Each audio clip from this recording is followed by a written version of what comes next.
안녕하세요, 박민수 원장입니다. 항상 구독해 주시고 좋아요를 눌러주셔서 진심으로 감사드립니다. 최근에 우리 국민들이 가장 큰 고통을 받고 있는 증상이 있는데요, 바로 만성적인 피로와 무기력증입니다. 지난 수년간의 코로나 팬데믹 그리고 코로나 확진 후 오는 후유증인 롱 코비드 신드롬에서 만성적인 피로를 심하게 겪으시면서 삶의 질이 떨어지는 분들이 굉장히 많습니다. 그래서 오늘의 주제, 만성적인 피로와 무기력증에서 벗어나려면 피로세포를 줄여라. 피로세포를 만드는 4가지 원인과 그 해결책에 관한 것을 오늘 영상에서 담아보겠습니다. 만성 피로는 질병이면서도 질병이 아닌 상태라고 할 수 있는데요. 자, 너무나 많은 어떤 문제를 일으키기 때문에 질병이라고 할 수가 있습니다.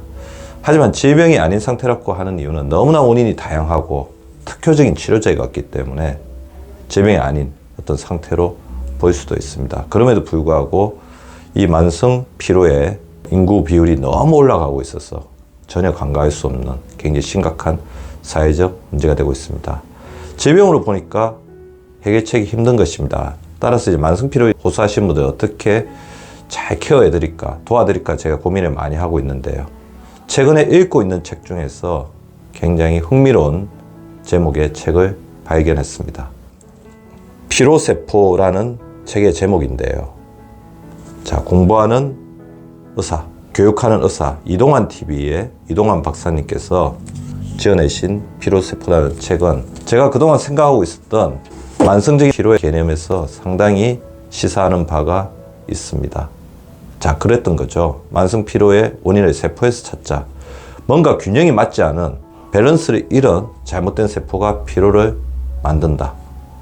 우리 몸을 이루고 있는 세포의 건강을 찾아야 우리의 몸과 마음도 피로의 굴레로부터 벗어날 수 있다. 자, 피로세포. 세포라는 최초의 단계, 가장 기본적인 단계에 집중해서 우리 몸에 피로가 확산되기 전에 미리 차단하고 그 삭을 자른다. 그리고 세포라는 개념으로 접근하기 때문에 보다 정교하게 접근이 가능하고, 피로세포의 비율이라는 양적 개념, 즉 피로세포가 우리 몸속에 차지하고 있는 비율을 줄이면 피로를 몰아낼 수 있다는 그런 개선책을 제시할 수 있다는 측면에서 피로세포라는 개념은 참으로 참신하게 다가왔습니다. 자, 그럼 4가지 원인과 그 해결책을 말씀드리겠습니다. 먼저, 세포는 영양소를 먹고 살죠. 피로세포 역시 영양소를 먹고 삽니다. 세포를 피로하게 만들고 세포의 면역력을 떨어뜨리는 해로운 영양소를 차단해야 됩니다. 2가지 대표적인 영양소가 있죠. 자, 장의 유해균의 먹이가 되는 설탕이 많은 음식입니다. 그리고 장점막이 염증을 일으켜서 장점막의 누수를 만들어서 우리 몸에 만성염증이 확산되게 만드는 미고라가 들어간 음식 역시 피로세포를 만드는 주요한 원인이 되겠습니다.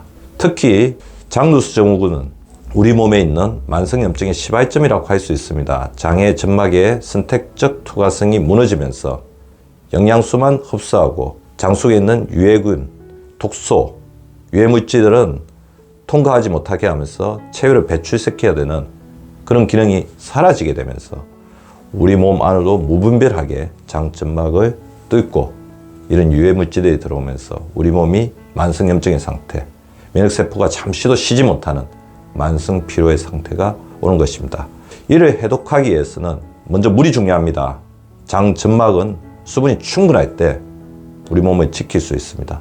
섬유질이 많은 음식도 굉장히 도움이 되죠. 유익균에 먹여야 됩니다. 장점막을 튼튼하게 만드는 오메가3, 비타민, 미네랄 등을 충분하게 섭취하는 것이 중요합니다. 장의 기능이 정상인 사람들은 장내 세균의 적절한 균형으로 평화로운 상태를 유지하는데, 이 균형이 깨어지면 유해균이 늘어나고, 이 유해균이 늘어나서 발생하는 여러 가지 독소를 해독하는 작용을 간에서 담당해야 됩니다.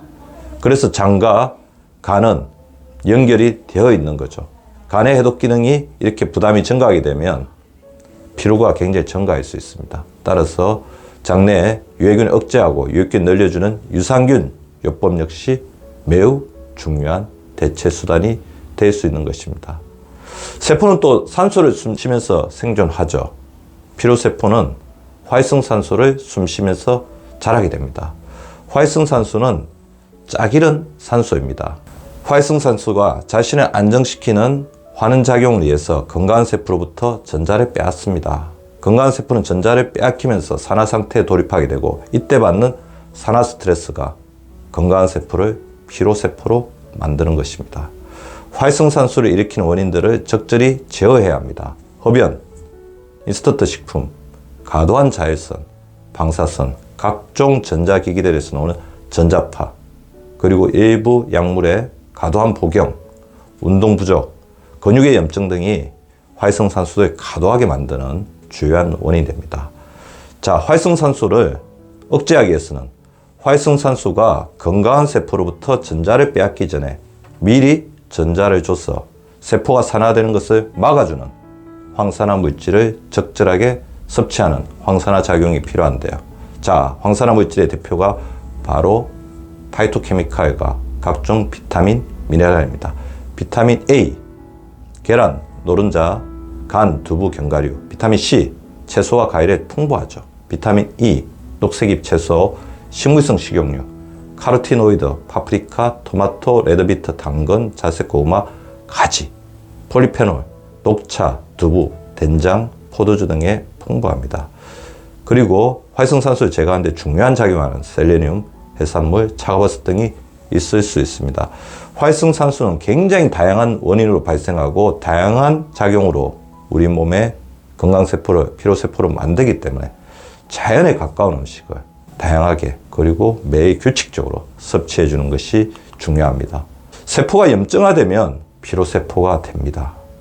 따라서 우리 몸의 미세염증, 만성염증이 많은 사람일수록 피로세포의 숫자가 늘어날 수밖에 없습니다. 우리 몸의 염증 상태로 만든 대표적인 원인들 뭐가 있을까요? 인슐린의 기능이 떨어지면서 이것을 과도한 양산으로 보상하려는 인슐린 저항성의 상태, 장애염증, 스트레스가 만들어내는 활성산소, 그리고 최근에 제가 말씀드리죠. 내장 비만은 바로 염증이다.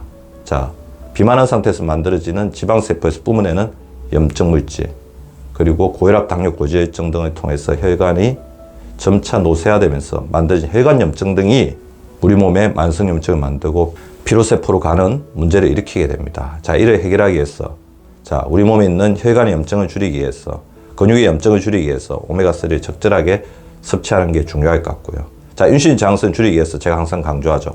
밥 한 번, 반찬 한 번이 아니라 채소 한 번, 채소가 아닌 반찬 한 번, 밥 한 번, 채소 한 번, 채소가 아닌 반찬 한 번, 주로 단백질이나 국 같은 거 드시면 건더기가 되겠죠. 밥 한 번, 이렇게 식사의 순서를 바꾸는 거꾸로 식사법이 굉장히 중요할 것 같고요. 비만을 조절하는 가장 중요한 힘, 천천히 식사해서 렙틴의 기능을 올리는 게 중요합니다. 젓가락으로 한 입 먹고 내려놓고, 한 입 먹고 내려놓고, 이렇게 젓가락 천천히 식사법을 실시해 주시기 바랍니다. 더불어 피로세포를 일으키는데 가장 중요한 원인이 있다면 바로 이것을 들 수 있을 것 같습니다. 스트레스입니다. 스트레스는 피로세포가 정상세포로 돌아가는 회복력을 저해시킵니다. 스트레스가 지속되면 이거에 대응하기 위해서 우리 몸속에 에너지가 보가야 되죠. 따라서 세포가 재생되고 회복될 수 있는 힘이 사라지게 됩니다. 스트레스는 스트레칭으로 대응해야 됩니다. 스트레칭 두 가지가 있죠. 몸 스트레칭. 우리 몸이 가장 싫어하는 자세는 한 자세로 오래 있는 것입니다. 그래서 끊임없이 스트레스를 양산시키는 한 자세로부터 벗어나기 위해서는 우리 몸의 스트레칭, 생활의 운동화, 하루에 7,000보 이상 걷고요. 운동의 생활화를 하기 위해서는 우리 구독자분들 자신이 있는 공간을 바로 운동장으로 만들어야 됩니다. 어디 꼭 가서 운동을 해야 된다. 어떤 시간이 돼야 운동을 해야 된다. 그렇게 되면 운동의 생활화를 할 수가 없죠. 제가 운동의 생활화를 하기 위해서 항상 알려드리는 거 있죠. 시간이 날 때마다 손을 틀고 잼잼을 하고 발목 운동, 발목을 돌리면서 제2의 심장 종아리 근육을 발달시키고 발끝을 쭉 뻗었다가 당기고 시계 방향으로 돌리고 반시계 방향으로 돌리고, 자, 팔굽혀기 하루에 제가 300개씩 한다고 했죠. 자, 너무 힘드시면 벽에 대고 가볍게 하셔야 됩니다. 300개 하시고 시간이 날 때마다 손 허벅지 운동, 엉덩이 근육, 허벅지 근육, 종아리 근육, 허리 근육, 옆구리 근육까지 같이 발달되게 됩니다. 그리고 호르몬 허벅지 운동. 자, 무릎을 모아서 당기고, 당길 때 숨을 내쉬고, 내릴 때 들이마시고, 하루에 30개씩 이렇게 해주시기 바랍니다. 더불어서 스트레스 하는데 가장 중요한 게 바로 마음 스트레칭이죠. 마음에 상처가 생기고 마음이 여유롭지 못하면 만들어지는 활성산소가 우리 세포를 끊임없이 공격해서 피로세포로 만들어버립니다. 틀어놓으세요. 걱정이나 분노나 불안이 있으면 가장 친한 사람, 믿을 수 있는 사람에게 털어놓는 대화를 생활화하시고, 머릿속에 나쁜 생각, 부정적인 생각이 떠오르면 그것을 긍정적인 생각으로 바꾸는 것도 중요하지만 그것보다 더 효율적인 방법, 눈을 감고 생각 그만, 생각 중지 훈련을 해주시기 바랍니다. 저는 이제 훈련이 되어서 눈을 감기만 하면 머릿속 생각이 완전히 다 없어져 버립니다. 가장 중요한 것은 자신을 돌보는 것, 케어하는 것입니다.